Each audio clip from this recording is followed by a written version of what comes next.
Clac, allez, c'est parti. Allez dans la... Bon, merci.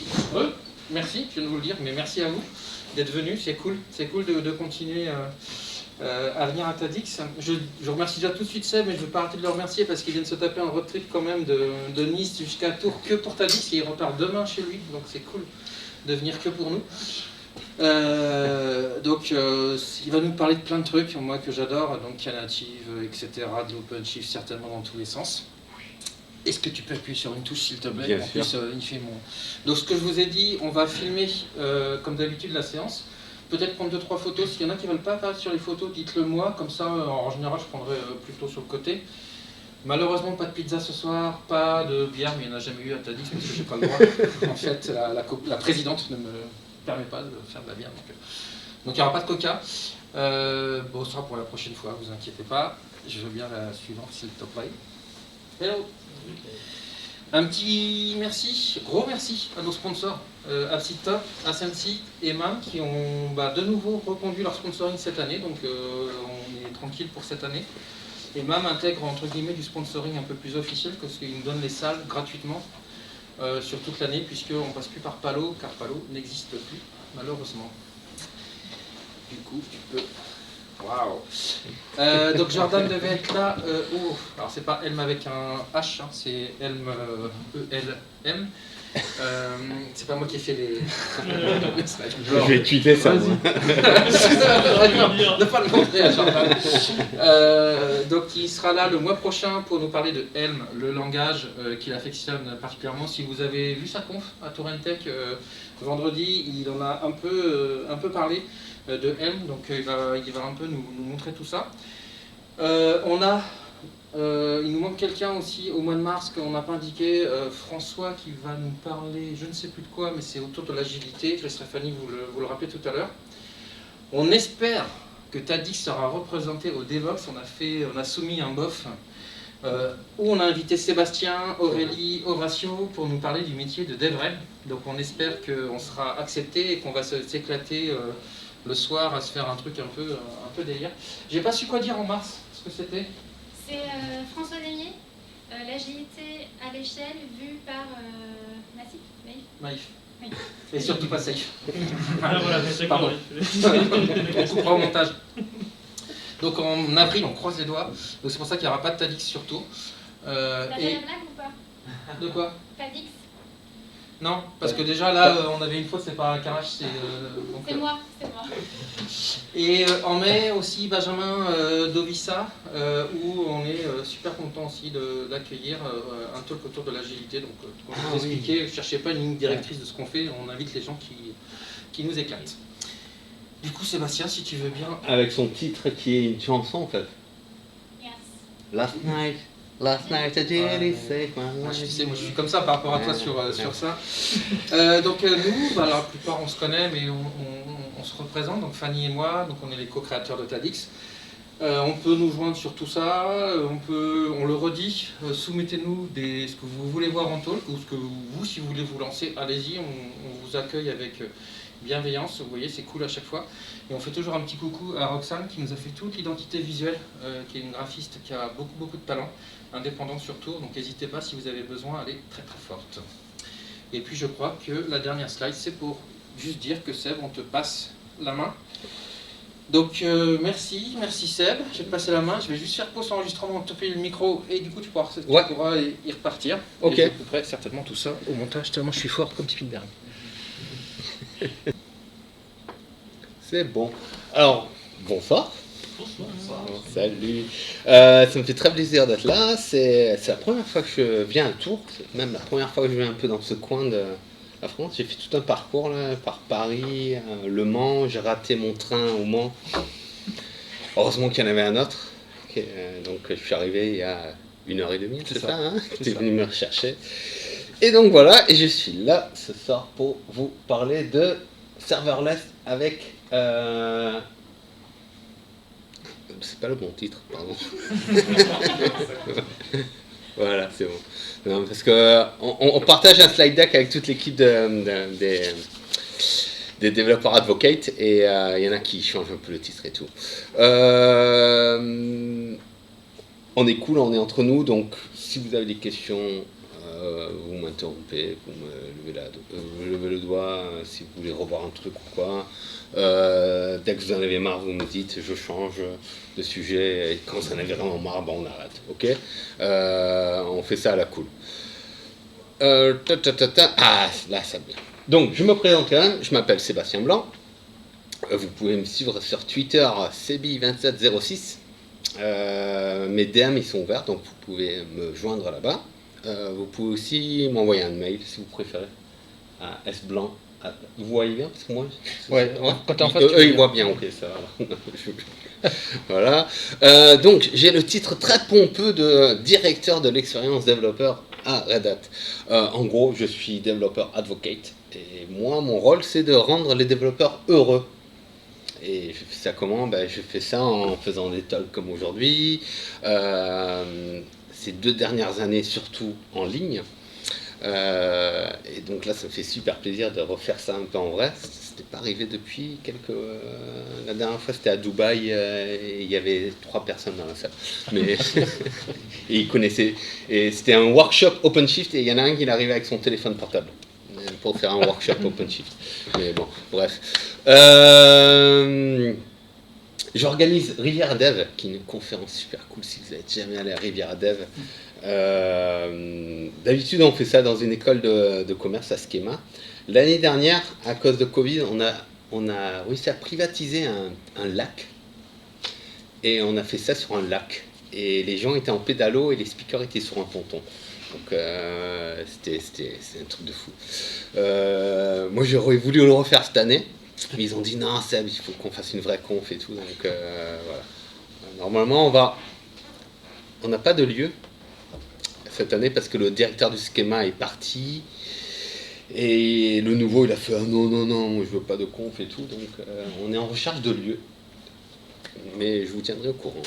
Et j'aime bien, je me définis comme un passion-driven developer. Donc voilà. Moi, mon père était instit.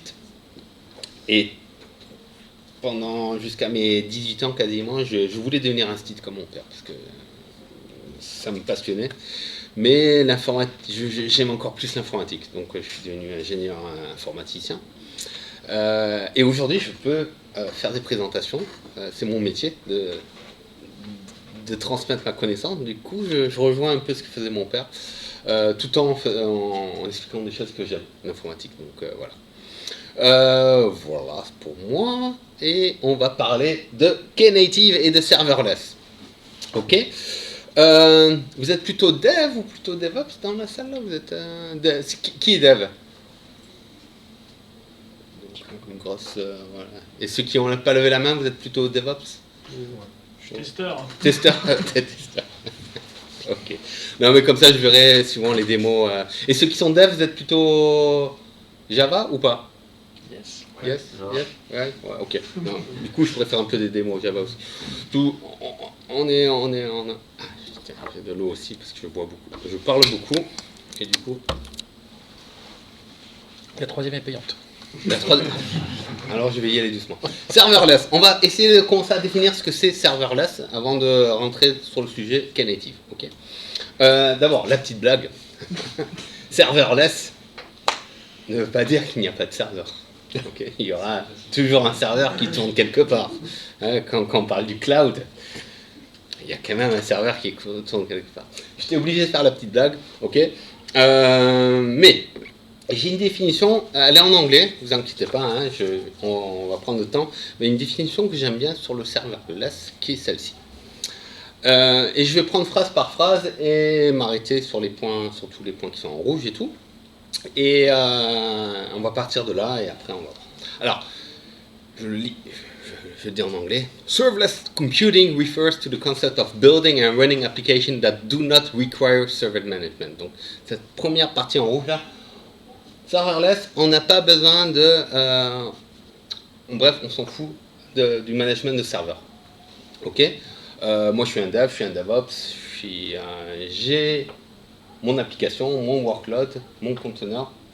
Je m'en fous de où ça tourne, de comment c'est exposé. Je veux m'abstraire de tout ça. Ok, serverless, c'est déjà ça. Donc, d'une partie, pour ceux qui connaissent un peu Kubernetes, on peut se dire que Kubernetes, c'est déjà un petit peu ça.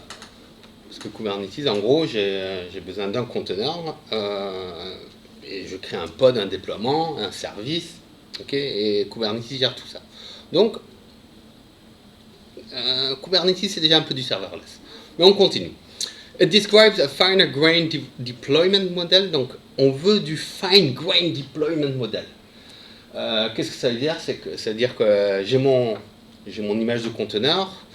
Je vais la déployer avec une première version.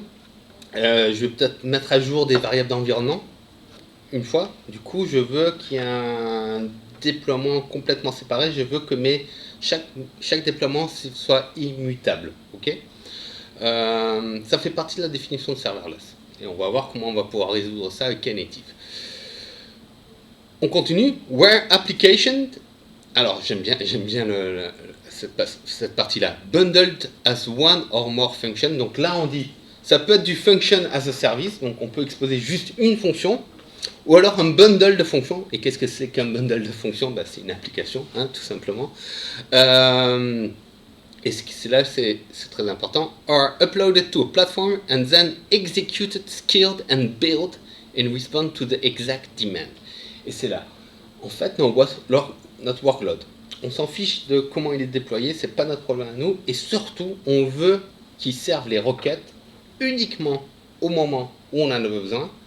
Et du coup, on va être facturé et on va utiliser les ressources seulement au moment où on a besoin de ce workload. Okay, et au contraire, et si on a besoin de beaucoup de workload, si on a plein de requêtes, on veut que ce soit que notre plateforme soit capable de scaler, de dupliquer notre workload. Okay, donc ça, c'est une définition que j'aime bien, qui est assez simple et qui résume assez bien le reste de ce que je vais vous raconter. Alors,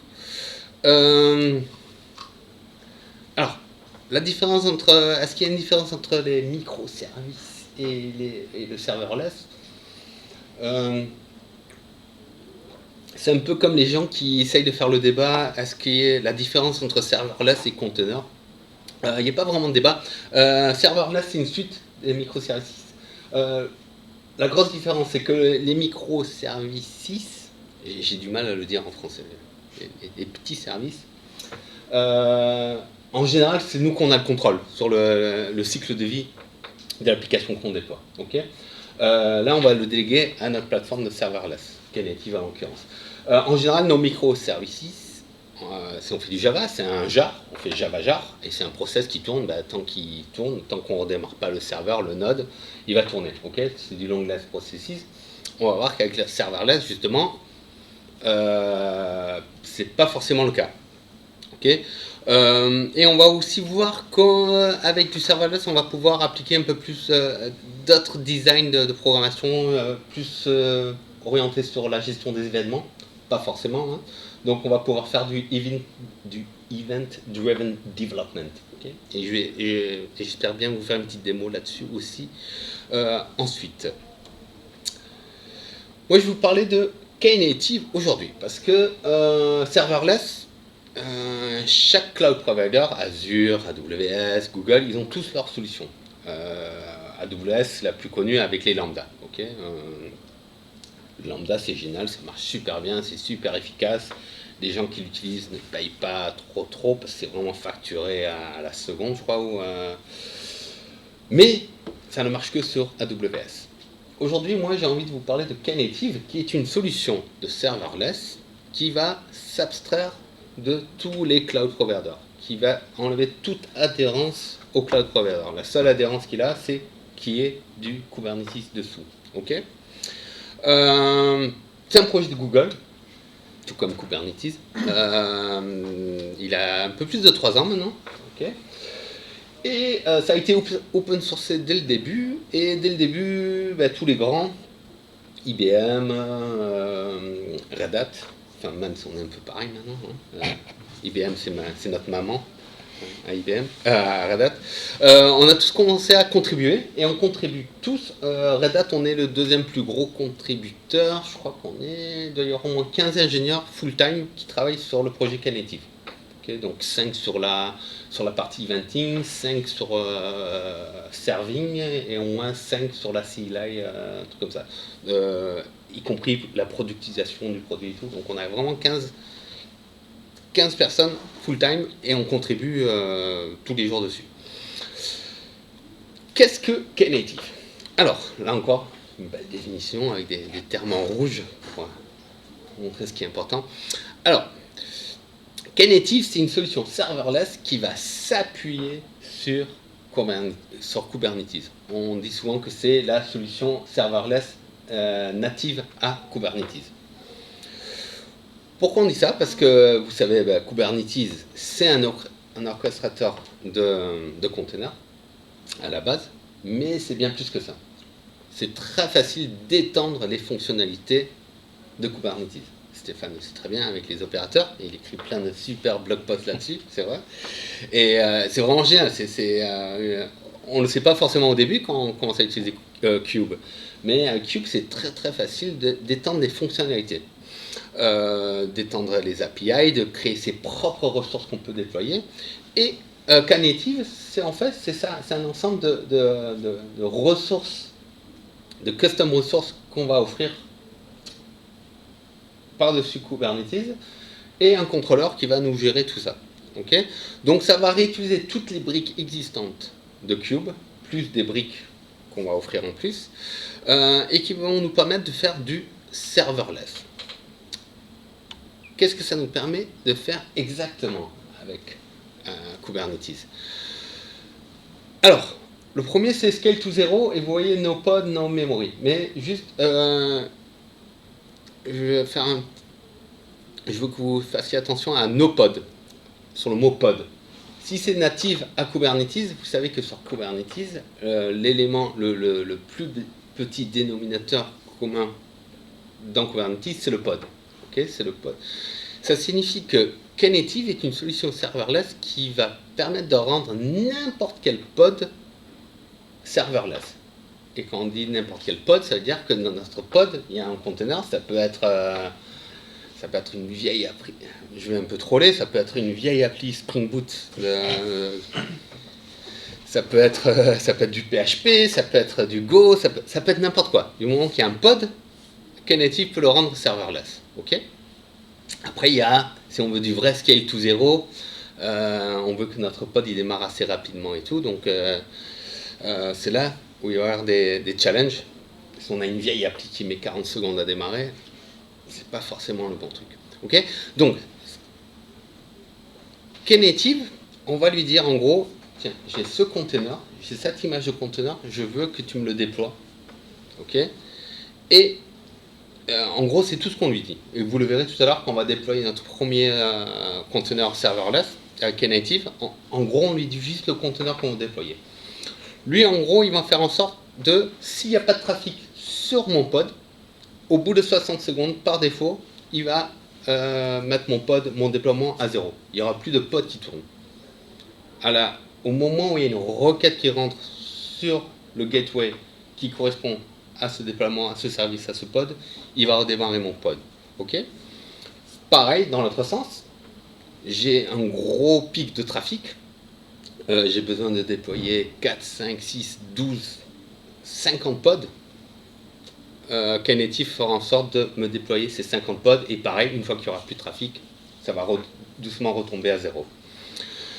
Tout à l'heure, dans la première définition que je vous ai donnée de serverless, il y avait fine grain, donc pouvoir gérer des conteneurs, des versions immutables. Knative le fait par défaut. Dès qu'on va changer son déploiement, qu'on va rajouter une variable d'environnement, qu'on va changer quoi que ce soit, il va créer une révision de notre service serverless. Et une fois qu'on a ces services, on va pouvoir faire des choses assez chouettes comme du blue-green deployment par exemple. Okay, au départ du projet, quand Knative a été créé, il y avait aussi toute une partie CI/CD, donc Continuous Integration, Continuous Deployment. Ça a été tellement populaire que ça a été décidé, ils ont décidé d'extraire ce projet de Knative, et c'est un projet à lui seul maintenant qui s'appelle Tekton. Okay, donc c'est un projet à part. J'ai tout un talk là-dessus aussi, mais bref, ça a été séparé. Mais au départ, avec Knative, on pouvait aussi faire du CI/CD. On peut faire du traffic splitting vu qu'on a des révisions. On peut faire du... bon, on le voit déjà un peu avec le Blue-Green, mais on peut aussi faire du Canary Release, par exemple. Donc, pour ceux qui ne connaissent pas, envoyer une nouvelle version à 10% de mes utilisateurs, par exemple. C'est quelque chose que Twitter fait beaucoup. Souvent, vous avez une fonctionnalité, ou alors, justement, vous ne l'avez pas, et vos potes, ils l'ont, et toi, tu râles et tout, parce qu'eux, ils sont sur la Canary. Alors, avec Knative, on peut le faire aussi. Pour ceux qui connaissent un peu Service Mesh avec Istio, c'est une des fonctionnalités d'Istio. C'est beaucoup plus avancé avec Istio. Avec Knative, on peut le faire de manière plus simplifiée. Et puis, il y a toute la partie gestion des événements. Donc, déclencher des workloads quand un événement se passe. Par exemple, j'ai un record Kafka qui arrive sur un topic et ça va me déclencher un workload. Okay, ça, c'est toute une autre partie de Knative qu'on va voir aussi si vous êtes encore réveillé. Sandbox, ouais, je vous en parlerai tout à l'heure. Ouais. Je vais vous en parler un petit peu maintenant. Parce que tout ce que je vais vous montrer, parce que les slides, hein, j'en ai plus que 2 ou 3 et après on arrête les slides. Je travaille à Red Hat. Tout ce qu'on fait, c'est bien sûr open source. Que ce soit même les slides, hein, le tuto que je vais vous montrer, tout est open source, ça veut dire que vous pouvez contribuer, rapporter des bugs et tout. Mais vous pouvez aussi, tout ce que je vais vous montrer ce soir, vous allez aussi pouvoir l'essayer. Okay, vous pouvez le faire tout seul sur votre machine en mettant un Minikube et tout. Mais on a aussi quelque chose qui s'appelle la Developer Sandbox, qui est en fait une instance Kubernetes. C'est du OpenShift, hein, parce que je travaille pour Red Hat. Vous allez pouvoir pendant 30 jours, gratuitement, avoir accès à cette instance-là. Au bout de 30 jours, vous pouvez renouveler si vous le voulez. Et ce qui est génial sur cette sandbox, c'est qu'il y a l'opérateur Knative qui est déployé par défaut. Okay, donc tout ce que je vais vous montrer ce soir en rentrant à la maison, peut-être ce sera un peu tard, mais demain matin, vous pouvez tout refaire en allant sur la sandbox. Il suffit juste d'aller sur la sandbox. Okay, je vous en reparlerai tout à l'heure. Vous avez juste besoin de vous créer un compte sur Red Hat, sur developer.redhat.com. Franchement, c'est cool. C'est mon équipe, hein, on va pas trop vous spammer. Et je crois que vous avez juste besoin. On va pas vous demander de carte de crédit, on va juste vous demander un numéro de téléphone. On fait juste un peu des vérifications pour que vous n'alliez pas miner du Bitcoin ou des choses comme ça. Ok. Serving, voilà. 2-3 slides et on attaque à la démo. Parce que Knative, il y a 2 parties. Il y a la partie serving, où je vais commencer. La partie serving, c'est tout ce qui est, en gros, pour simplifier, la partie HTTP. J'ai un workload serverless et il va être activé par une requête HTTP. Okay, par un get, un post, n'importe. Okay. Et j'ai la partie eventing. On va commencer par la partie serving. On va regarder un peu comment ça se faisait de manière traditionnelle sur du Cube. Okay. Donc, j'ai fait mon appli en Quarkus ou en Spring Boot. J'ai créé mon image de container, je l'ai poussé sur Docker Hub ou sur n'importe quel repo. Et maintenant, je veux le déployer sur mon cluster. Alors, qu'est-ce que je fais en général? J'écris mon YAML de déploiement. Okay. J'applique ça sur mon cluster et mon déploiement va créer mon réplica set qui lui est en charge de créer les pods, etc. Puis je vais écrire un autre déploiement qui s'appelle le service pour exposer mes pods. Okay, donc j'ai déjà deux YAML à écrire et c'est des gros YAML. Hein. Et je ne sais pas si vous êtes fan de YAML, moi je suis moyennement fan de YAML, mais je vais vous montrer du YAML après qui me plaît beaucoup. Bref, il y a beaucoup de choses à écrire. Avec Knative, comment ça se passe? J'installe mon opérateur Knative, ça me crée des nouvelles ressources, okay, que mon cluster va comprendre, que mon cluster Kubernetes va comprendre. Et une de ces ressources, c'est le service Knative. Donc pas le service Kubernetes comme on connaît, mais un service Knative. Okay. Et j'ai juste ça à écrire. Vous allez voir, c'est un tout petit YAML de 9 lignes, je crois, le plus petit. En gros, tout ce qu'il a besoin, c'est de savoir c'est l'image de conteneur. J'applique ça sur mon cluster. Lui, il va me créer un objet configuration qui va me gérer mes différentes révisions. Okay. Et mes révisions, lui, il va me créer le déploiement, le service. J'ai la configuration qui va me créer une route pour exposer publiquement mon service. Donc, en fait, j'écris juste quelques lignes de YAML et tout ça va être créé pour moi. Okay. Donc là, on est vraiment sur du serverless. C'est moi, j'ai un conteneur et je veux le déployer et je vais faire plein de trucs trop bien avec. Ok. Et du coup, on va passer à la démo. Enfin, aux différentes démos. Est-ce que vous avez des questions jusqu'à là? Non? C'est clair? Ok.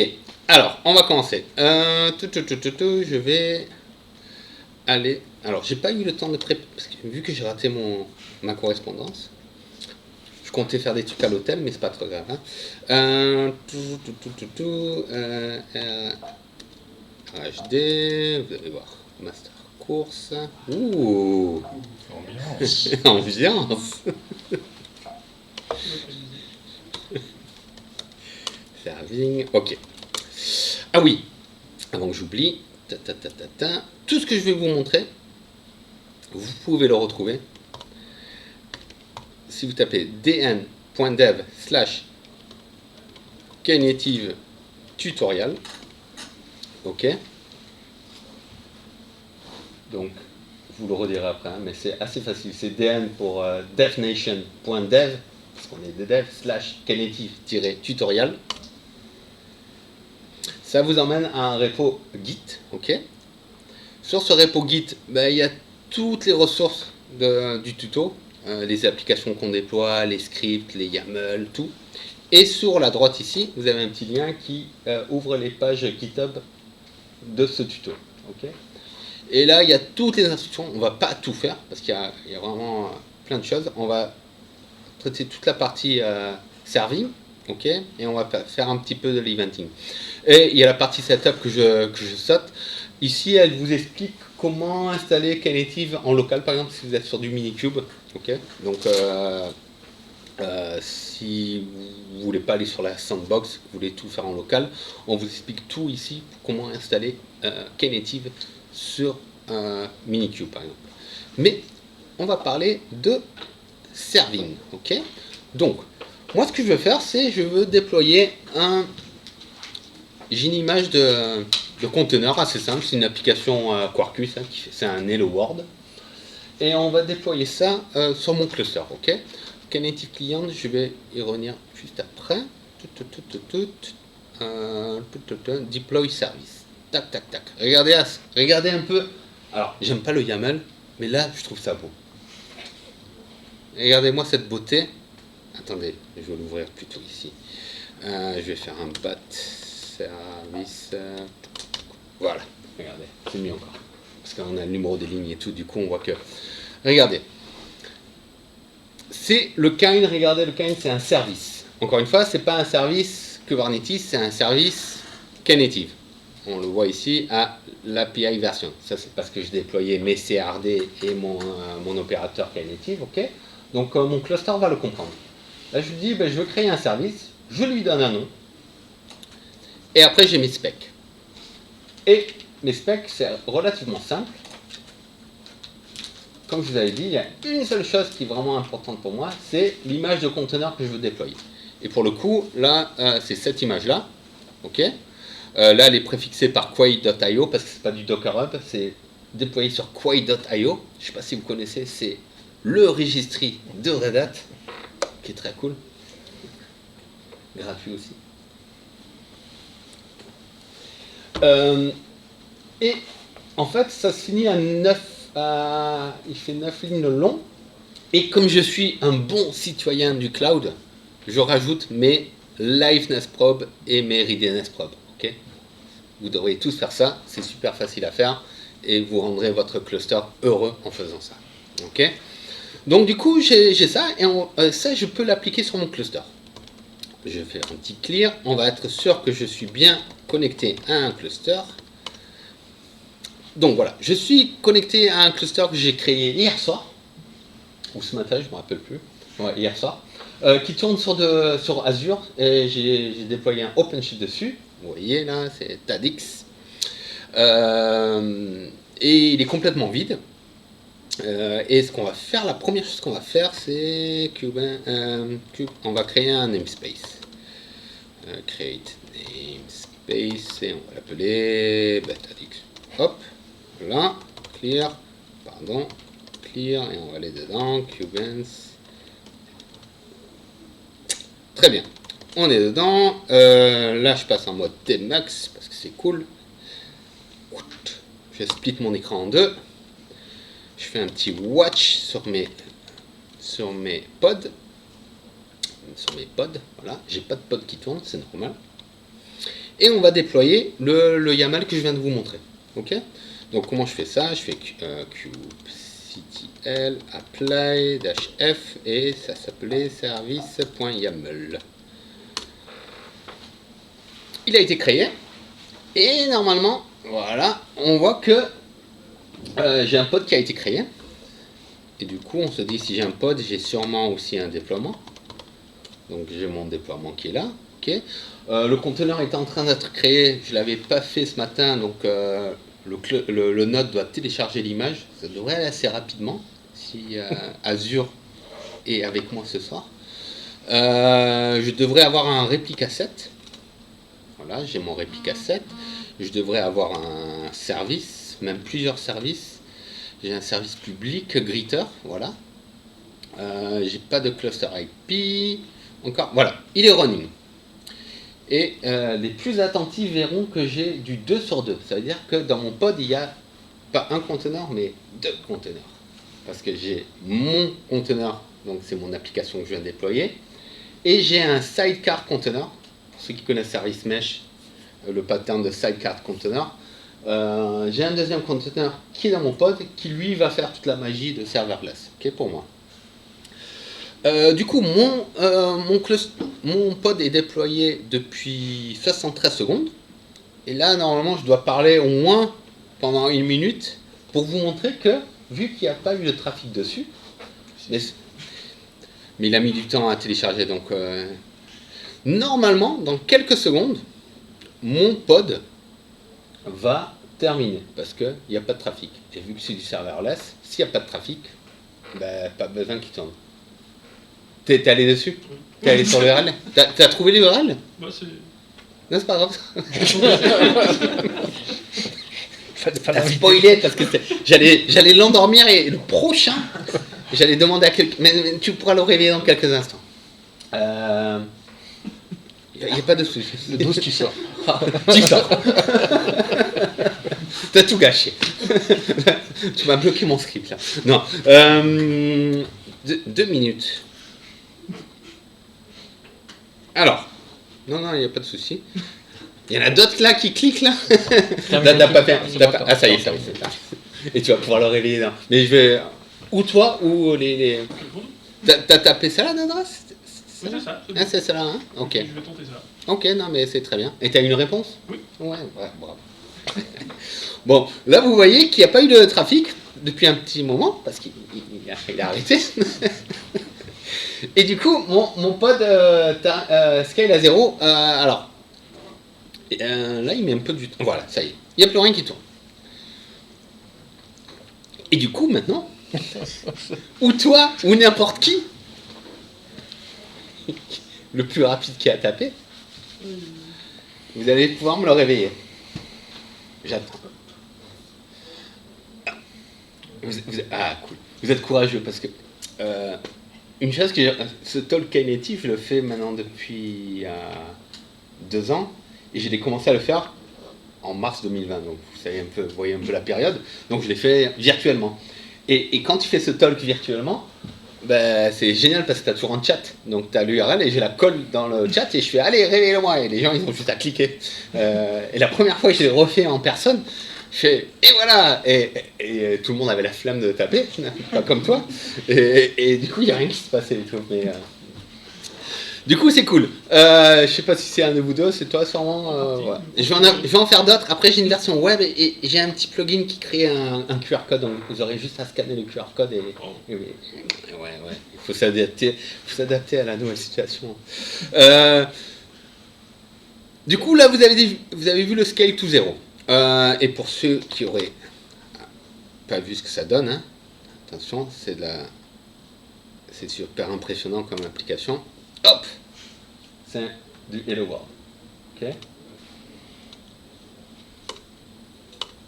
Super. Et si je fais un kubectl describe deployment greeter, je pense, ça s'appelle comme ça. Vous voyez bien qu'il y a un déploiement qui a été créé pour moi, et là j'aurais pas dû le faire parce que j'arrive pas à scroller sur Tmux. Je ne me rappelle plus du raccourci. Je le sais sur mon Linux, sur mon Mac j'y arrive pas. Je vais essayer là. Non, j'y arrive plus. C'est pas grave. Bref. Donc ça c'était la version rapide. Vous montrer, j'ai un YAML. Je vous le remontre. Hein. C'est ça qu'on a déployé. C'est tout ce que j'ai fait. Et là, dites-vous bien que j'aurais pu mettre n'importe quel container. Ok. Knative, il s'en fout. Hein. Lui, il me démarre, il me crée le pod. Et c'est là où c'est important de se dire, mon conteneur, il a intérêt à démarrer vite. Si j'ai envie d'avoir du scale to 0, si mon appli met 58 secondes à démarrer, et je me rappelle, j'ai discuté avec Carrefour qui faisait du Spring Boot, qui sont en train de regarder CoreQuiz, parce qu'eux, ils ont leur application pour la gestion des stocks en interne. Leur appli Spring Boot, elle met 2 minutes 38 à démarrer. Et ils voulaient du serverless. Je fais, ouais.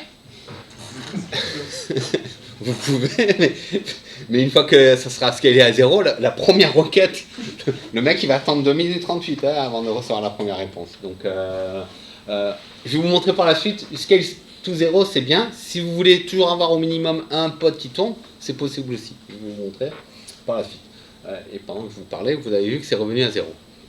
Si vous voulez vraiment du démarrage rapide et que vous faites du Java, il faut faire du CoreQuiz. Je ferai une petite démo QuarkQuiz si vous voulez après. Ok, mais là, j'ai démarré ça, j'ai créé ce service-là en appliquant un YAML. Ok. Et il y a quelqu'un qui a chié, bravo. Comment c'est préparé? Il n'y a personne qui a un portable. Hein, non, parce que après, je vais vous montrer le upscale. Et la dernière fois que je l'ai fait, c'était pour les les gens de Sopra. Et ils ont fait des scripts avec Gmater et tout. Mais c'était génial parce que ce que je voulais, on a réussi à monter à 250 pods, un truc comme ça. J'ai eu une facture de ouf. Bon, heureusement, c'est pas moi qui paye. Hein, mais ouais, je voulais monter à 10 pods. Et eux, ils ont fait un script. Bref, ça c'est pour la suite. Je vais vous parler un peu de la ligne de commande. Parce que là, Knative vient avec sa ligne de commande aussi. Il s'appelle KN. Okay. Avec KN, on peut faire de l'impératif. Donc là, Kubernetes, c'est plutôt du déclaratif. Hein. J'expose, j'applique des ressources YAML. On peut faire aussi de l'impératif, surtout quand on est en mode un peu découverte ou en mode démo comme je suis là. Pour les développeurs advocates, c'est génial, KN. Et on va refaire exactement la même chose qu'on a fait là, en utilisant KN. La première chose que je vais faire, c'est... là, on peut voir le service que je viens de déployer. Okay, donc il s'appelle Greeter, ça c'est l'URL qui est accessible ici. Là c'est la première révision, on va s'amuser avec les révisions juste après, mais je vais l'effacer. Je vais faire KN service, delete Greeter. Ok, donc ça va me terminer le pod. Et maintenant je vais recréer exactement le même service en utilisant que KN. Et encore une fois, c'est très expressif. Je fais KN service, qu'est-ce que je vais faire? Je vais en créer un, create, et là comme j'ai la flemme, je vais faire l'historique. Non, c'est pas celui-là, c'est pas celui-là, c'est pas celui-là, c'est celui-là. Greeter, et regardez, la seule chose obligatoire que je dois passer, c'est l'image de container, bien sûr. Okay, donc là, je repasse exactement la même image. Je pourrais aussi passer mes readiness probe et mes, et mes liveness probe. Là, je ne le fais pas pour celui-là. Là, je lui dis juste, crée-moi un service qui s'appelle Greeter, et c'est cette image. Tac. Là, ça devrait aller un peu plus rapidement, en espérant qu'il est sur le même nœud. S'il n'est pas sur le même nœud, il est obligé de retélécharger l'image. Ça y est, il est sur le même nœud. Voilà. Et pareil, si je fais mon curl, on fait une course.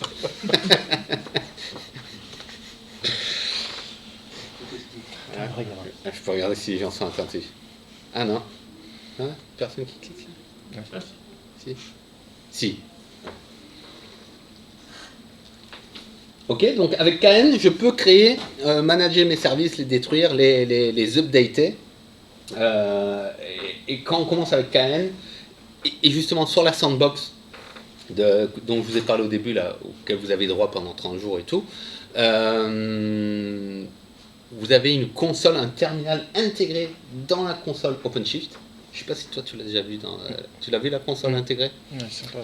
Voilà. Et il y a l'outil KN qui est intégré. Je pourrais vous montrer ça. Attendez, peut-être je peux vous montrer ça. On peut essayer.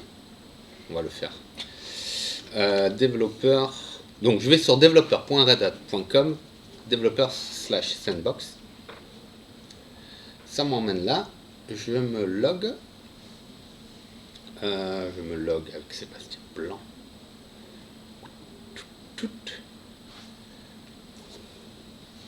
Est-ce que j'ai un sandbox?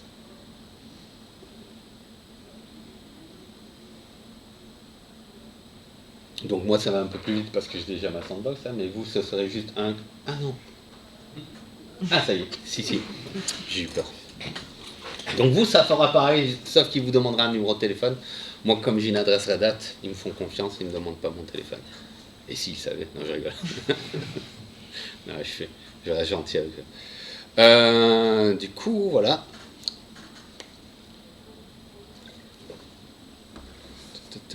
Skip tour. Donc ça c'est un cube. Pour ceux qui connaissent un peu OpenShift, vous avez un vrai OpenShift. Il y a quelques limitations bien sûr parce que c'est gratuit. Hein. Mais ce que je voulais vous montrer, c'est que dans les opérateurs, il y a quelques opérateurs qui... Ah, il y a des nouveaux opérateurs qui ont été rajoutés. Tiens. Mais il y a surtout ça. OpenShift Serverless, qui est en fait la version produit de Knative. Ok. Et la deuxième chose que je voulais vous montrer, c'est que si vous n'avez pas envie d'installer la ligne de commande KN et tout sur votre terminal, vous êtes derrière un firewall, ça arrive très souvent. Hein. Vous pouvez avoir une console intégrée dans la version web ici. Un petit peu de temps. La dernière fois que je l'ai montré, ça a bloqué, mais on va voir. Ah, ça y est, regardez. J'ai un bash là, et j'ai KN qui est là. Bien sûr, j'ai kubectl qui est là. Je suis sur l'OpenShift. J'ai OC qui est là. J'ai toutes mes lignes de commande. Et en gros, la commande que j'ai fait tout à l'heure, on va pouvoir la faire ici. On va la copier parce que j'ai la flemme. Je peux faire un copier-coller de ça, ça va le faire. On va voir. Hop. Attendez, on va faire vue développeur, topologie, parce que c'est joli. Hop. Ça c'est ma console justement ici. Ah ouais, oh. Il m'a fait un copier. Alors je vais le faire à la main. KN service create greeter. Il y a 2 heures à create. Oui, c'était pour savoir si vous étiez attentif. Et image quay.io /rhdevelopers /knative tutorial /greeter. Quarkus. Quarkus. On relance la version. Mais il faudrait qu'on le change, ça. C'est bizarre comme version. Hop, regardez. Et donc là, ça va me créer mon Quarkus. Il est là. Tac, tac, tac. Est-ce que mon pod il tourne? Mon pod il tourne. Regardez là, du coup, vous voyez un peu tout ce que. Vous voyez comme c'est cool avec OpenShift. Regardez. Il a démarré en 0.005 secondes. Oh, c'est formidable. Et c'est pas une blague, hein. Vous pouvez vraiment y accéder. Il m'a créé une route. Ma route, elle est là. Hop. Tac, tac, tac. Ok. Donc vous avez exactement la même chose. Et ça, encore une fois, c'est là sur la sandbox. Donc ça vous pouvez vous amuser vous-même, vous amuser avec. Ok. Et pareil. Là, au bout d'une minute, s'il n'y a plus de trafic, et là pour le coup c'est rigolo parce qu'il y a un petit effet visuel. Si je clique là sur les détails, et je crée... là vous verrez le pod redescendre à zéro. C'est formidable. Ok, je vais vous parler un peu des révisions. Ok, parce que je vous ai dit avec Knative, quelque chose qui est important, c'est que dès qu'on change quelque chose à notre déploiement, il crée une nouvelle révision. Et une fois qu'on a ces différentes révisions, on peut s'amuser à passer d'une révision à l'autre, distribuer le trafic entre ces différentes révisions. Ok. Pour ça, je vais sur mon tuto. Ok. Revision in traffic. Et là, je vais déployer une autre application qui s'appelle le Blue Green Canary. Okay, c'est une application très très simple où il y a un petit front-end et où il y a deux variables d'environnement. La première, c'est la couleur de fond, le background color, okay, et la deuxième, c'est un message qui va être affiché sur cette page web. Okay. Du coup, si vous êtes sur le tuto aussi, vous voyez qu'à chaque fois, on vous montre, si vous avez cloné le repo du tuto, vous avez accès à la ressource, donc vous pouvez appliquer directement le YAML, mais on vous donne aussi chaque fois la commande kn à exécuter. Okay. Donc, on va faire ça. J'appuie là-dessus et là pour le coup on va revenir sur mon, on va revenir ici, tac tac tac, c'est quoi encore, hop, on va juste détruire mon service parce que je sais pas, delete, voilà, clear, et on va créer mon premier service. Donc regardez encore une fois, c'est très très expressif. Kn create Blue Green Canary, je lui donne le nom d'image, et là avec les --env, je peux lui passer des variables d'environnement. Et en gros, dans mon Knative, lui va me créer une ressource de déploiement dans laquelle il va mettre ses variables d'environnement. Okay. Donc là pareil, ça devrait être assez rapide. Il faut qu'il télécharge l'image de conteneur. J'ai une petite question pendant qu'il télécharge. Du coup, ça veut dire que dans le YAML ou avec le client KN, je vais retrouver tout ce que je mets dans un deployment habituellement, genre les PV et les trucs comme ça, si j'en ai besoin dans mon image, quoi. Ouais. Dans KN, tu peux tout passer. Ouais. Tu peux. Je crois que tu peux tout ce que tu peux passer dans un déploiement. Je crois qu'il reconnaît quasiment tout. Enfin, les trucs classiques, les sélecteurs et tout. Donc là, il tourne. KN service. List, j'ai l'URL et on va l'ouvrir dans une page web et je vais essayer mon truc de non, je vais l'ouvrir, je l'ai pas sur ce profil là, un nouveau profil ici. Oui, les certificats, tout ça. Alors, ça c'est la première version que j'ai déployée, qui dit hello et avec et avec un arrière-fond bleu. Ok. Je crois que ça. Je pense que ça marche. Donc si vous voulez essayer, normalement si vous scannez ça, je vous laisse quelques secondes pour ceux qui veulent. Vous n'êtes pas obligé.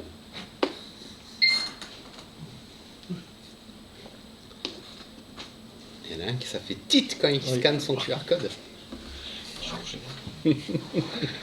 C'est bon, il y en a qui ont le fond bleu? Ouais? Ok. Donc vous voyez le fond bleu, tranquille. Ça rafraîchit, je crois, toutes les 3-4 secondes. Très bien. Pour le coup, ça ne va pas scaler à 0, hein, parce que vous êtes tout dessus et en plus c'est rafraîchi, donc il y a à chaque fois une requête récurrente. Mais ce n'est pas vraiment le but ici de vous montrer le scale to 0, le but ici c'est de vous montrer les révisions. Et ce qu'on va faire, c'est qu'on va mettre à jour ce service. Okay, on va changer la couleur en vert et ça va dire Namasté au lieu de dire Hello. Okay, et regardez ici, on fait un KN service update cette fois, pas create, parce que le service existe déjà. Okay, donc je vais appliquer ça. Je vais ici, j'applique ça et je vais venir ici. Et dès qu'il va être déployé, normalement, on va tous passer sur du vert.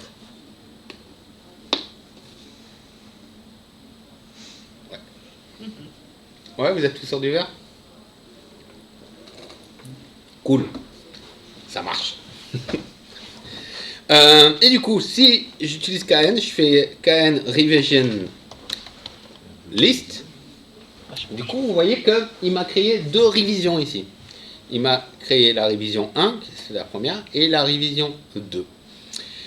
Et là, vous voyez déjà, trafic, par défaut, dès que je crée une nouvelle révision, il va envoyer 100% du trafic sur cette nouvelle révision. C'est pour ça que 100% du trafic est envoyé sur le vert. Ok, ça signifie qu'à tout moment, je peux revenir sur du bleu. Ok, je peux faire ça avec du KN. Et si vous allez sur le tuto, vous allez trouver toutes les commandes là. Mais là, je prends l'opportunité de vous montrer comment c'est cool avec OpenShift. Du coup, est-ce que mon cluster, je l'ai sur OpenShift mon cluster, ouais, c'est celui-là. Attendez, développeur.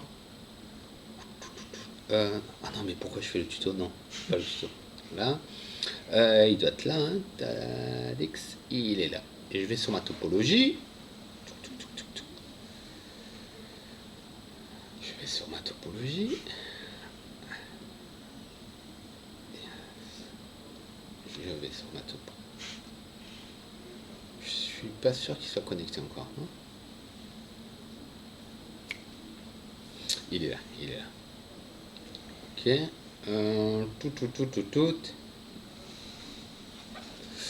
Alors, là, j'ai 100% du trafic qui va sur ma... Normalement, je devrais voir les 2 régions là. Je suis pas sûr que ça marche. On va voir. Normalement, ici, je vais pouvoir dire, je veux changer ma distribution du trafic. Ok, j'ai set distribution traffic. Là, il me dit 100% sur la V2. Là, je peux rajouter une révision. Et par exemple, là, je peux faire du blue-green. Et je peux lui dire, bah, finalement, non. On renvoie tout sur la V1, en fait. Okay, et normalement, il y a un petit effet là-dessous. Et ceci-là, voilà, on est revenu sur la bleue. Ok, donc là, je peux vraiment faire du blue-green, comme vous le connaissez. Et du coup, si je peux faire du blue-green, je peux aussi faire du canary. Et c'est ce qu'on va faire maintenant. Donc on va dire 80% des gens resteront sur la V1 et 20% des gens auront la nouvelle version. Là, vous voyez, j'ai la belle distribution. Et encore une fois, là, j'ai fait ça de manière graphique, mais vous pouvez aussi faire ça hein, de manière... Il est où mon tuto? On peut faire ça aussi avec KN. Ok. On peut même le faire avec du YAML. Okay, dans son fichier YAML, on peut décrire, on peut rajouter un bloc trafic, distribution et appliquer. Et du coup, là, si je rafraîchis, 80% du temps, je dois être sur du bleu et de temps en temps, je devrais aller sur du vert. Vous devrez voir la même chose. C'est bon, vous l'avez vu aussi? Waouh! Wow. Cool. Donc ça, c'est pour la gestion des révisions. Faire du canary. Encore une fois, si vous voulez faire du... Là, c'est du canary un peu bête, on va dire. Il prend 80% du trafic, il envoie sur une révision et 20% il envoie sur l'autre révision. Si vous voulez du routage intelligent, genre vous voulez lire le header d'une requête entrante, par exemple tous les utilisateurs de Safari ou de mobile, je vais les envoyer sur cette version-là. vous n'allez pas pouvoir le faire avec Knative. Dans ce cas-là, si vous voulez vraiment faire ça, il va falloir vous orienter sur du service mesh avec Istio par exemple. Ok. Après, on peut combiner Istio et Knative. On ne pouvait pas avant. Si on mettait les deux opérateurs ensemble, mais maintenant, ça se gère. Ok. Scale to zero, gestion des révisions. Maintenant, je vais vous montrer le contraire. Le upscaling. Ok. Parce que ça, c'est marrant. C'est là où ça va être chaud à votre téléphone mais, de créer des scripts, mais vous allez essayer. Hein. Il va falloir cliquer très fort. Donc, je vais vous montrer le contraire. Maintenant, on va déployer quelque chose qui demande un peu plus de ressources. Ok. Et moi, je vais simuler du trafic sur ma machine. Et on va voir comment Knative va automatiquement upscaler mes pods. Pour ça, tout scale to zero, vous l'avez déjà vu. Donc dans le tuto, hein, prenez le temps. Tout ce que je vous ai montré là, vous le retrouvez dans le tuto, mais il y a beaucoup plus dans le tuto. Il y a beaucoup plus d'exemples et tout. Là, je ne couvre pas tout, sinon on serait là jusqu'à demain matin. Il y a pas mal d'explications. Auto-scaling, voilà. Là, on va déployer un service qui s'appelle le Prime Generator. Rien à voir avec Transformer, Optimus Prime. Là, on va déployer ce service-là qui calcule des nombres premiers. Okay. Donc ça simule un peu le fait qu'il a besoin d'un peu plus de ressources. On va déployer ça. Et comme je suis une flemme, je fais un copier-coller. Je vais faire un kn service delete blue-green. Je suis désolé. Hein. J'efface notre application. Et à la place, on va déployer le Prime Generator.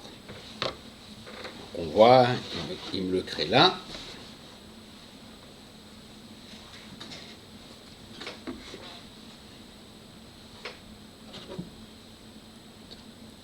J'ai pas commencé à 7h pile. Non, 7h10. 7h10. Ok.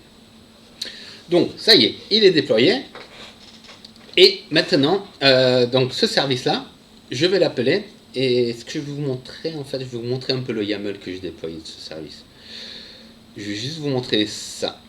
Donc, vous voyez, encore une fois, c'est un service normal et tout. J'ai une image, j'ai mes liveness propres, readiness propres. Et regardez, ici, j'ai juste changé une chose dans mes annotations.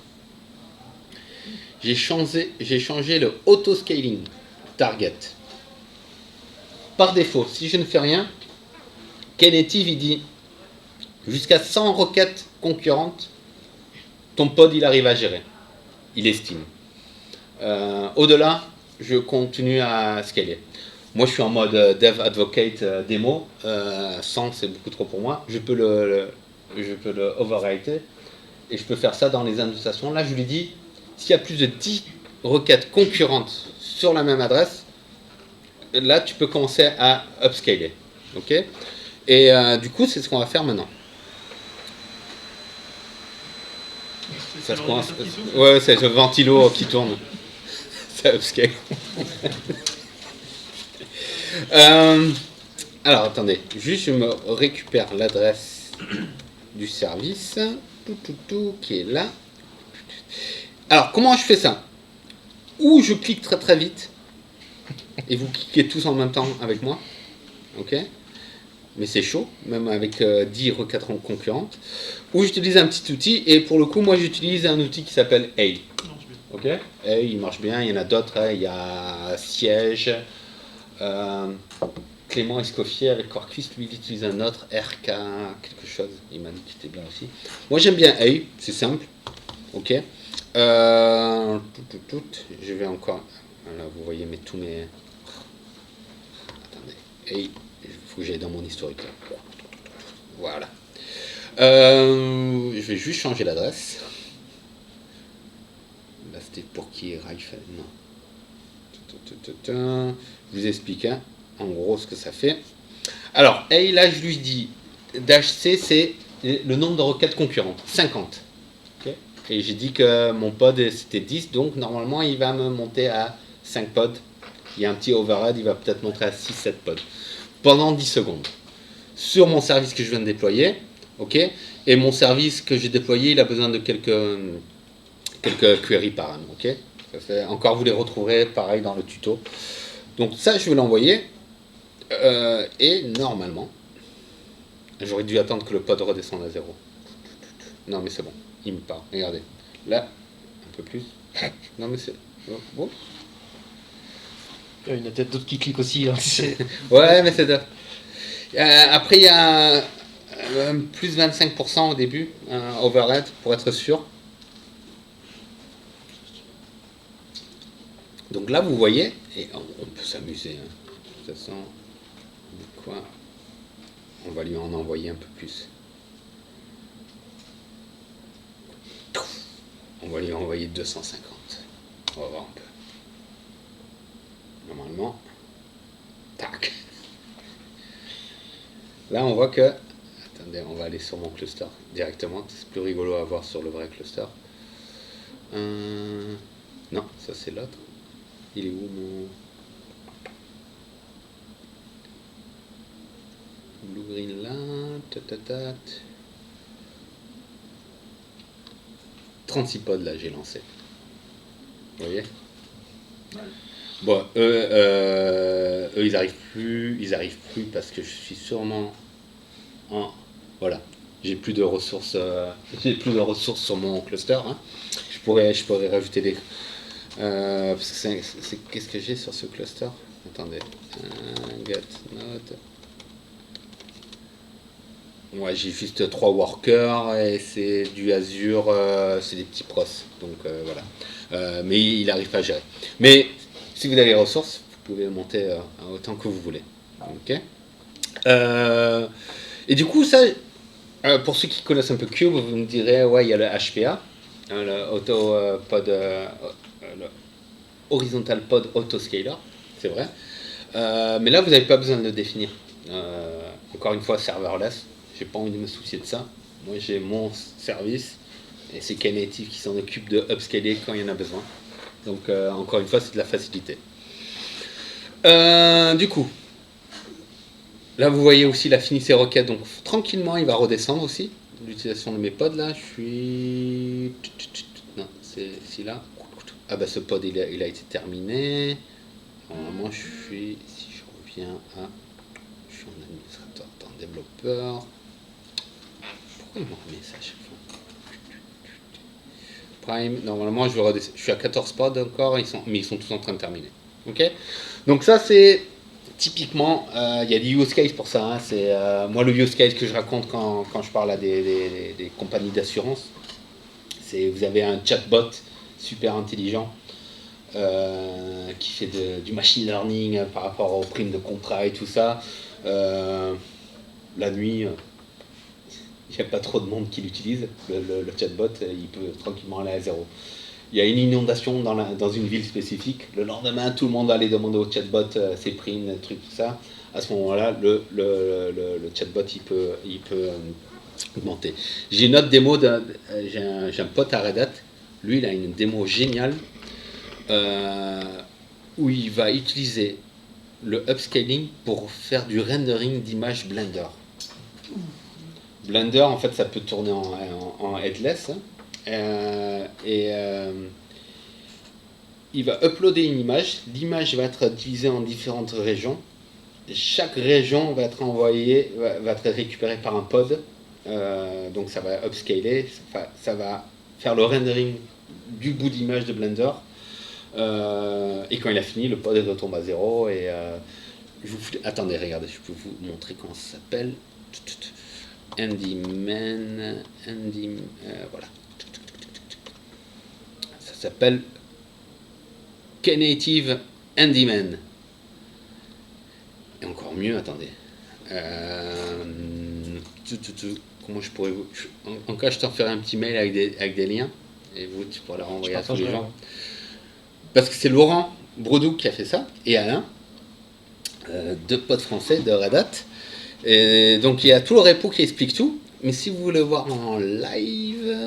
Je suis sur quel compte là? Attendez. Je vais aller sur mon compte. Si vous allez sur YouTube et que vous tapez Deaf Nation Day France, Knative,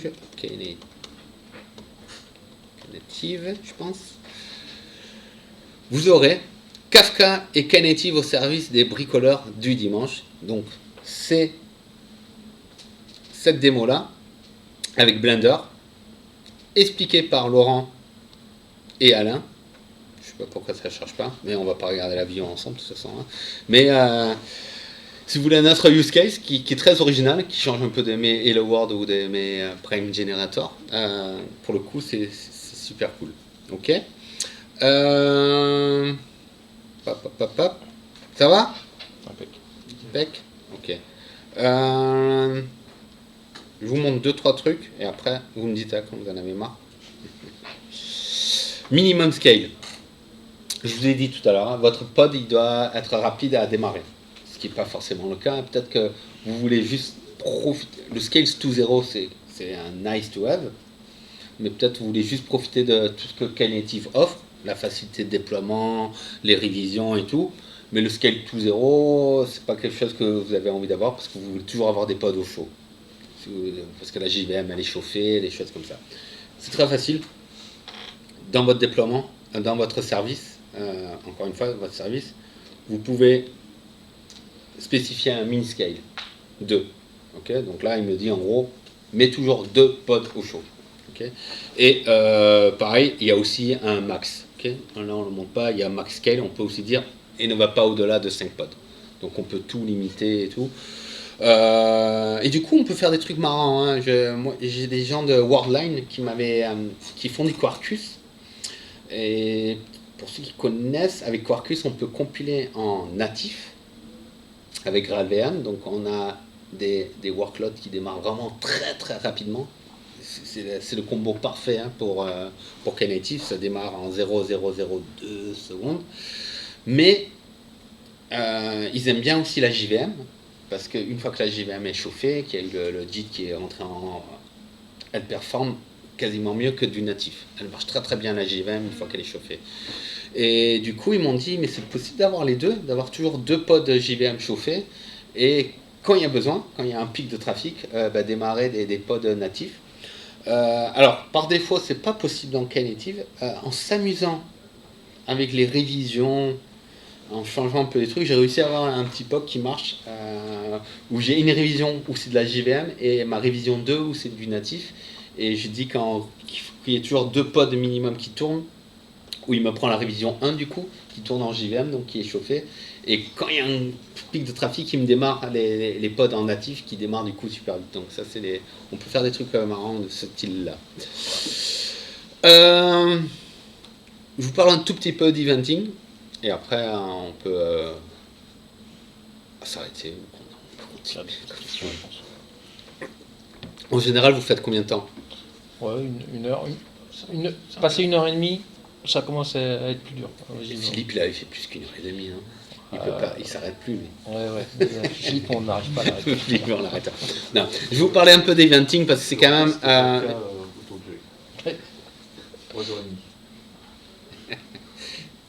Je vais juste aborder eventing et j'ai une toute petite démo. Je ne vais pas toutes les faire après. Encore une fois, vous retrouverez tout sur le tuto. Hein.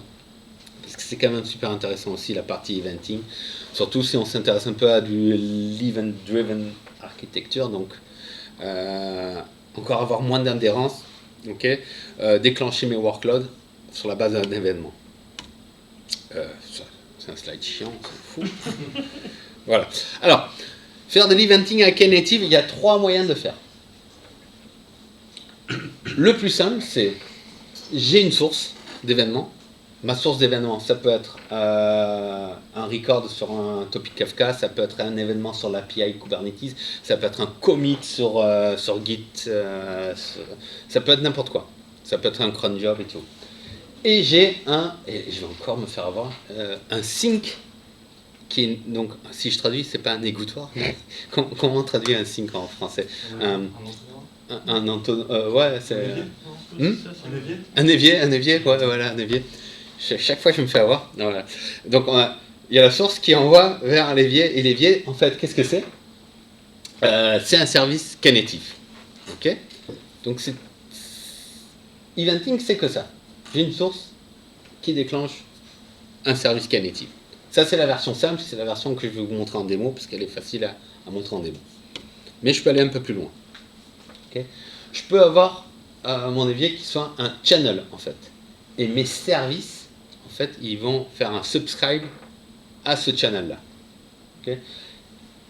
L'avantage, c'est que j'ai un peu plus de granularité. Et surtout, regardez le petit icône bleu là. Knative, quel que soit l'événement qu'il reçoit, le channel va transformer ça en Cloud Event Message. Est-ce que vous savez ce que c'est un Cloud Event Message? Cloud Event, comme vous pouvez douter, on fait de plus en plus de messaging et d'événements sur le cloud. Donc au bout d'un moment, les gens se sont dit, il va falloir qu'on se crée une spec un peu pour décrire à quoi ressemble un événement sur le cloud. Sur Cube en fait. Quand on parle de cloud, généralement, maintenant de plus en plus on parle de cloud. Donc en fait tout le monde s'est mis d'accord, Oracle, IBM, VMware et tout, pour définir une spec de à quoi ressemblerait un événement cloud. Et du coup, il y a une spec qui est sortie, qui définit, il y a un certain nombre de headers, une structure, le payload et tout. Okay, tout le monde est à peu près OK là-dessus. Et du coup, ce qui est super cool, c'est que Knative l'utilise aussi. Et que n'importe quel message qui rentre là-dedans, il va le ressortir sur ce format-là. Okay, donc, si du coup, votre service, il a juste à comprendre ce format, et il existe des librairies, bien sûr, pour chaque langage et tout. Et du coup, vous profitez de ça aussi.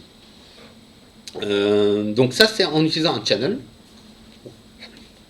Et on peut aller encore un peu plus loin. On peut utiliser aussi un broker. Donc, toujours pareil, on a une source, on a un broker. Et par contre, là, les brokers, c'est des triggers qui vont s'enregistrer sur le broker. Les triggers qui vont se déclencher seulement, ils vont seulement se déclencher sur la base du payload, sur la présence ou non de certains headers. Si le header contient telle valeur, alors ça va déclencher ce trigger-là, et bien sûr, au final, c'est un service qui va s'enregistrer à ce trigger-là. Donc là, on peut vraiment faire... on imagine un record Kafka avec une valeur qu'est-ce que je pourrais inventer? Is French est français ou pas? Voilà. Et dépendant de ça, ça va déclencher un service différent. Donc, okay. Donc là, on peut faire encore du plus précis. Et encore une fois, ce qui sort du broker, c'est du Cloud Event Message. Les sources. Vous pouvez créer vos propres sources, mais il existe plein de sources déjà disponibles. Les plus connus, bien sûr, on fait pas mal de démos avec du Kafka, okay. Mais ça peut être du WebSocket aussi. En gros, ça peut être n'importe quoi. Okay. Camel, c'est super cool. On a des démos de Camel dans le tuto si vous voulez. Si vous n'êtes jamais amusé avec Camel, je vous conseille de vous amuser avec Camel pour faire de l'intégration de services. C'est magique. Moi, la seule petite démo que je vais vous faire, si elle marche, j'espère, c'est je vais juste vous montrer cette partie-là. Okay, une source, et c'est un cron job qui va déclencher un message et qui va me déclencher mon workload. Je viens ici. Et donc, encore une fois, là vous avez une petite explication sur Cloud Event. Je vais vous montrer Source to Sync, ok.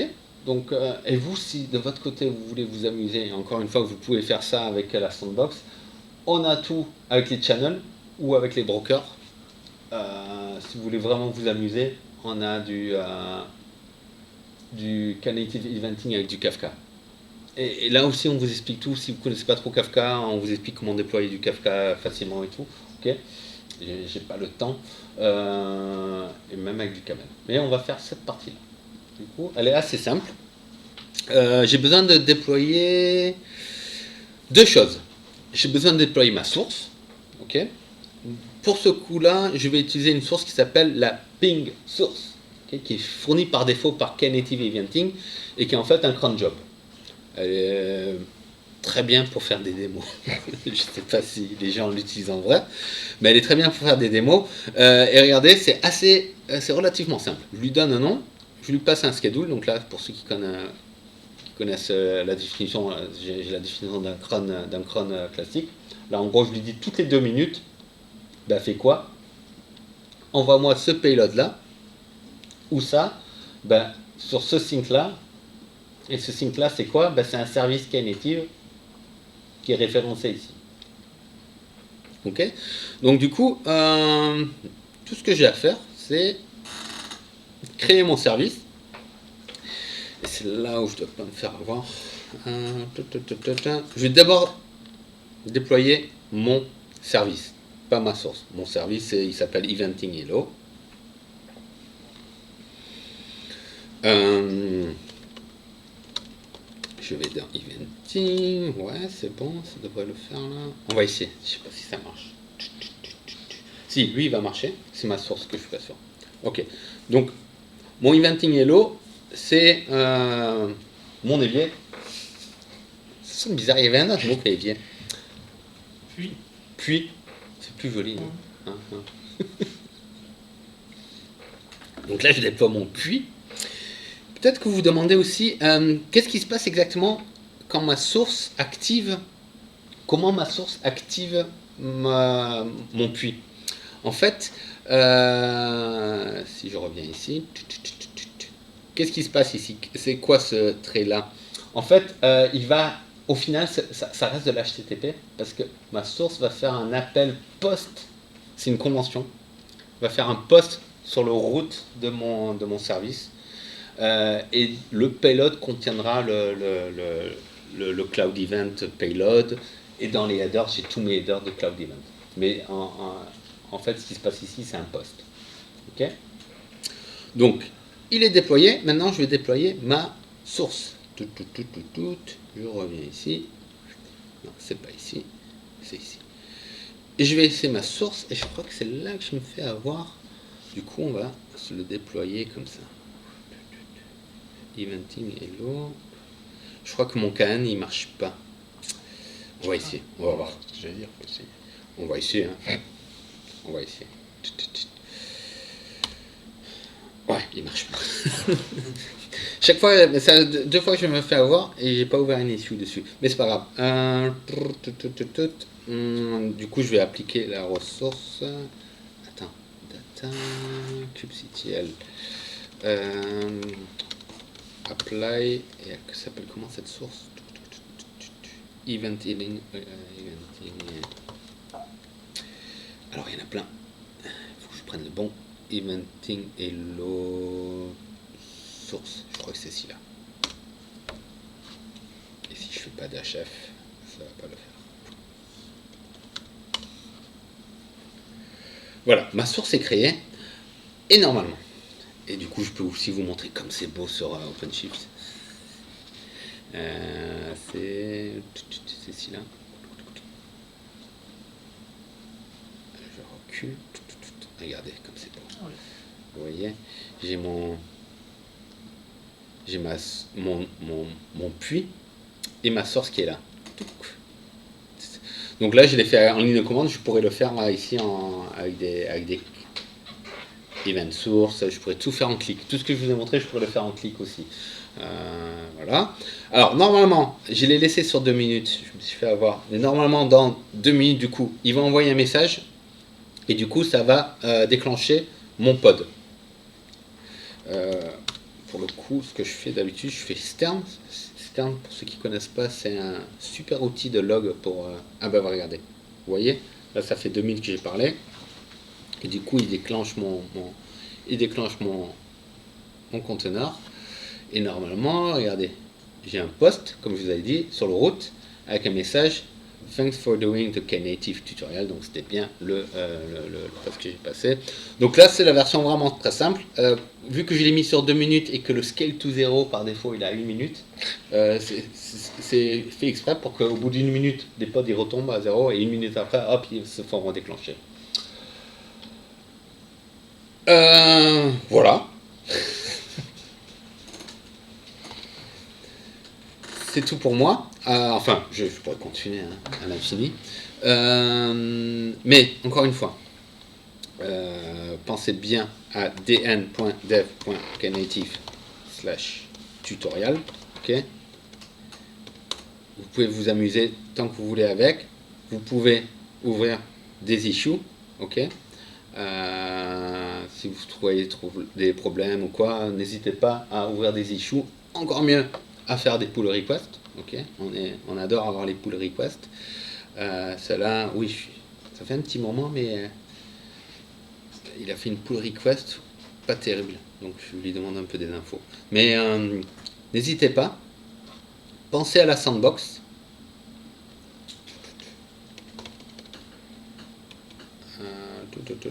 La sandbox.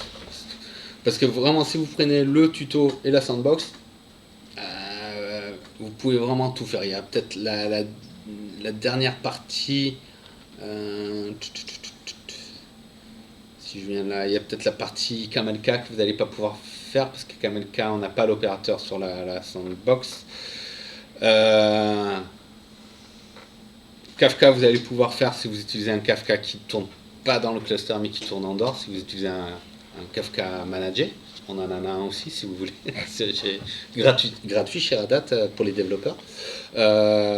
Mais toute la partie serving déjà, vous allez pouvoir vous amuser, et toute la partie eventing simple, vous pouvez vous amuser avec aussi. Donc voilà. Est-ce que vous avez des questions? Si vous n'avez pas de questions, enfin, si vous avez des questions qui viennent plus tard, n'hésitez pas à me suivre sur Twitter, et j'ai les DM qui sont ouverts, ou m'envoyer un mail. J'essaye toujours de répondre. Sur les DM, je prends parfois un peu de temps, mais... Ça marche. Ouais. Ça marche. Ouais. Déjà, merci.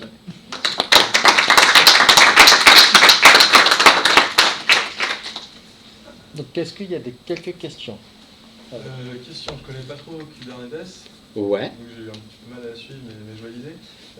Knative, du coup, c'est un peu une surcouche. C'est une surcouche, là, ouais. c'est ça, hein. Ouais, c'est une surcouche. C'est, ouais. Et si tu veux apprendre à Kubernetes, si tu fais dn.dev cube tutorial, Ok. pareil, c'est un repo, et si tu cliques là, on a, pour le coup, je te conseille vraiment, tu as beginner, et on a, pareil, on a plein de tutos. Ok, merci. Est-ce qu'on peut configurer les workloads utilisés par Knative par défaut? Par exemple, les déploiements, parce que derrière, ils génèrent des déploiements, j'imagine, avec Ouais. pré-paramétrage, quoi, entre guillemets, quoi. D'ailleurs, est-ce qu'on peut les spécifier? Par exemple, si on déploie toujours les mêmes applications, enfin, typologie d'applications, on connaît par exemple les ressources, les limites, les requests dont on a besoin, est-ce qu'on peut templatiser cette partie-là quand on crée un service, il utilise toujours... C'est intéressant. Sinon, ça oblige à chaque fois Ouais. un service à spécifier, à updater à chaque fois les valeurs. Alors par défaut non, mais après rien ne t'empêche de faire du... Après tu peux faire ça avec du Helm. Tu templatises avec du Helm ton service Knative en fait. Mais par défaut tu vas pas pouvoir lui fournir un template. Mais j'aime l'idée.